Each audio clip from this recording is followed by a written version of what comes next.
Ladies and gentlemen, I am Brock Beard, and this is your starting lineup as they have qualified for the Bank of America 500 at Charlotte, round 5 of the 2010 Chase for the Sprint Cup Championship. With his first pole this season, his 8th at this track, and 69th of his career, give it to the Wonder Boy, 5-time Charlotte winner Jeff Gordon. Alongside, it's black, it quacks, it's sponsored by Aflac, and he is a huge, slightly creepy billboard at this track, the 99 of Concrete Carl Edwards. Row 2, dangerous AJ Allmendinger in the black and blue Wix Filter Ford, and the Mark 5 of 92, 95, and 1998 winner Mark Martin, who led the most laps at Fontana. Row 3, the bright yellow fella Paul Menard, his fabulous fluorescent Ford starts 5th, and the wild thing, Kyle Busch, was one of 4 chasers snake bit by mechanical failures last week at Fontana. Row 4, Reed 83 Sorensen with his second top 15 start in 4 races, and fan favorite Dale Earnhardt Jr. Row 5, the master of disguise, ELLIOTT Sadler, a very strong 13th last Sunday, and the 40 Dominate of point leader Jimmie Johnson has just one top 5 finish in his last 6 starts at Charlotte. But don't count him out, that top 5 was Charlotte win number 6 for the 48 team in this race last fall. Row 6, the Rocket Man, Ryan Newman, fastest in Thursday's practice, and sliced bread himself, Joey Logano, enjoying a great late season run.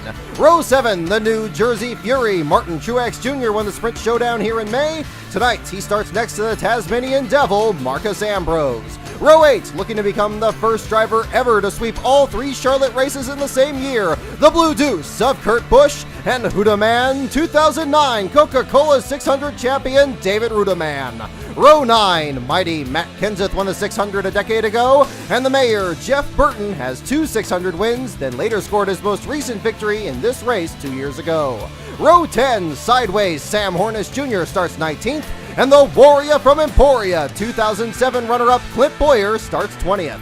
Row 11, the Need for Scott Speed, number 82, and the 16 of the Biffmeister, Greg Biffle, 10th in points after that catastrophic engine failure in California. Row 12, still just 36 points out of the lead, Denny HAMLIN wants a good run tonight, as does happy Kevin Harvick, 3rd in points, just 54 behind. Back to row 13, KASEY Citizen Kane, the 2006 winner, and the amazing David Ragan flies the flag for the United Way. Row 14, 2002 winner Joplin, Missouri's JIMMIE McMurray finished a close second here in May, and Landon Sandcastle is tops among the go-or-go homers. Congratulations, how was that run? It was great. Man, I gotta thank God and all his blessings for this one, because I remember when I was a kid standing on that fence over there watching these cars go around. So it's pretty cool to be in this position in the race for sure, and hopefully one of the fastest of the go-or-go homers. That's our goal. Absolutely, well done. Landon Castle.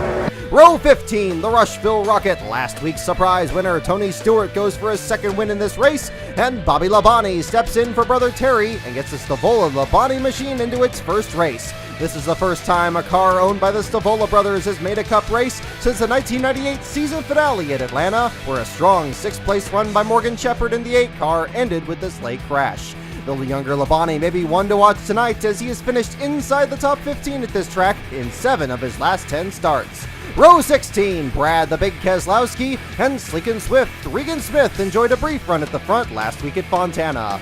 Row 17, the Texas Twister Michael McDowell and the Destroyer Juan Pablo Montoya ends a streak of 11 straight top 10 starts with his worst qualifying run of the year. The teams ranked 36th and 37th in owner points occupy row 18. The threat from Joliet's 37th ranked Patrick Carpentier rebounds from his DNQ at Fontana, and David Gilliland's 36th ranked front row Ford is just 25 points out of the top 35. Row 19, 84 and 87 winner Awesome Bill Elliott carries 8-year-old Carson Luther's fired up paint job promoting juvenile diabetes research. Nice job, Carson. Andy Lally in the Mod Space Chevrolet starts 38th. Row 20, Robbie Gordon climbs back into his number 7, trying to give his 35th ranked team a little more breathing room after a tough stretch of races. J.J. Yaley just squeezed into the field on Thursday by 0.03 of a second, much to the relief of owner Tommy Baldwin. 3/100. Yeah, I think you're going to make it. Oh, my God. It's going to we be gotta really beat close. Sauter. We just going to make it, I think. Row 21, the Mayberry Missile, Barney Fife, the Buckeye Bullets, Dave Blaney in the Andy Griffith Show Ford, and teammates Full Throttle Travis Quapple, number 34. And in row 22, all by himself, Mean Jeff Green gets a 64 into the show in his first ever attempt for owner Larry Gunselman. 6 Toyotas failed to qualify for tonight's race. Front row, Joe Nemechek misses his second of the last 3 races. Casey Mears was surprisingly slow after finishing 25th at Fontana. Both Prism Motorsports cars of Mike Bliss and Jason Left Turn Leffler. Kevin Conway fails to qualify for the first time this year while driving Robbie Gordon's second car. And Johnny Sergeant Sauter in the pink and blue for 2, number 23, owned by Robert Richardson. This was R3 Motorsports' first Cup attempt since Mike Skinner missed the 2009 Daytona 500.